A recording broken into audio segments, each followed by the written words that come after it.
Japan தலைநகர் டோக்கியோவில் ஹராஜுக்கு என்ற இடத்தில் தகஷிட்டா தெருவில் இருக்கிறேன். இதே பெயரில் முன்பு ஜப்பான் நாட்டில் ஒருவர் தலைமை அமைச்சராக இருந்தார். ஒரு காலகட்டத்தில் எனக்கு ஜப்பான் நாட்டின் 10-15 தலைமை அமைச்சர்கள் பெயர் நினைவில் இருந்தது. இங்கே லிபரல் பார்ட்டி தான் தொடர்ந்து ஆட்சியில் இருக்கிறது. ஷின்சோ அபே தான் இங்கே 7 ஆண்டுகள் தலைமை அமைச்சராக இருந்தார். அவர் சுட்டுக் கொல்லப்பட்டார். அதெல்லாம் வரலாறு.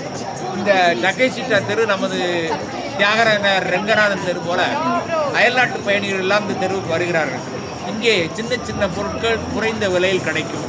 ஜப்பானுக்கு வந்தவர்கள் அதனுடைய நினைவு சின்னமாக வாங்கக்கூடிய பொருட்கள் எல்லாமே இங்கே ஓரளவுக்கு நல்ல தரமான பொருட்கள் குறைந்த விலையில் கிடைக்கும் என்பதால் இந்த தெருவில் இப்பொழுது இவ்வளவு கூட்டம்.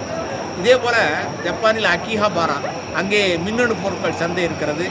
அது நான் ஏற்கனவே போன வாரம் சென்றேன்.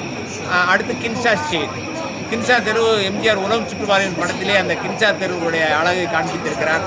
அந்த மின்னொளியில் அந்த தெருவை பார்ப்பதற்கு மிக அழகாக இருக்கும். ஜப்பானிய பாடல் அதில் அந்த காட்சியில் ஒலிக்கும். உலகம் சுற்றுவாரின் படத்தை நீங்கள் கட்டாயம் ஒரு முறை பாருங்கள். ஜப்பானுக்கு கட்டாயம் வாழ்நாளில் ஜப்பான் அமெரிக்கா 2 நாடுகளை நீங்கள் கண்டிப்பாக பார்க்க வேண்டும். கண்டிப்பாக ஜப்பானுக்கு வாருங்கள்.